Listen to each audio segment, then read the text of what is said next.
Queen's Park Savannah is the heart and soul of Trinidad and Tobago, which makes it the epicenter of Port of Spain. Queen's Park is a hotspot for carnival, steel drum shows, and the history of French influences. Known as the largest festive park in the Caribbean, it is famous for its Kings and Queen contest during Carnival Monday and Tuesday in February, where all kings and queens showcase their costume amongst judges in a grandstand of Queen's Park Savannah. After the contest, all masqueraders will hit the road for Bacchanal party, where all Trinidadians, old and young, enjoy soca music. Home to the largest roundabout in the Caribbean, all kings and queens are masquerade dance on the road of Port of Spain encompassing the Savannah. Where there is a lot of feathers and masks, you can expect to see lots of muka-jumbies, men on sticks. This can be a fun experience for those seeking new adventure. Carnival costumes were made by freed slaves in the 80s to mock former slave owners.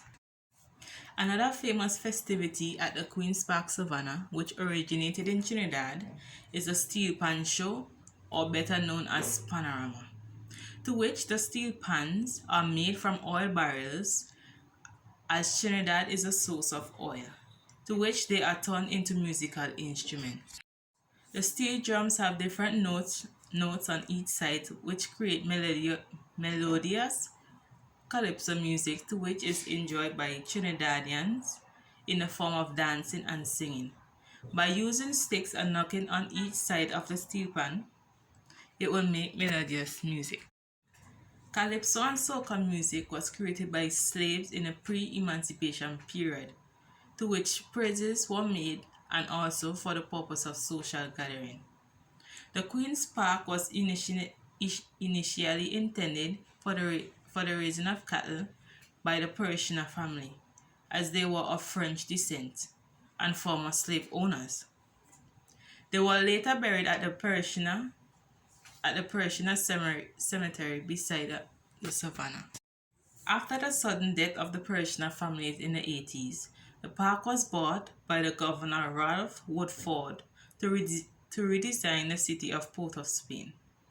And that is how the Savannah is known as Queen Park Savannah, to which saved the festive park to be used for national events of Port of Spain in Trinidad. To the northwest side of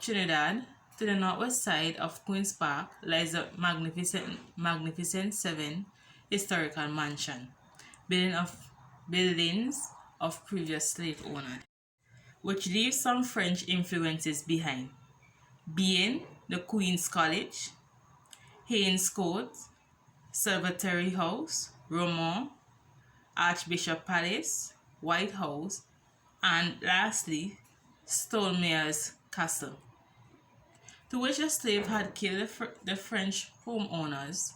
Later, the Magnificent 7 was later bought over from the government of Trinidad and Tobago, which also saved the Queen's Park and the history of French colonizers.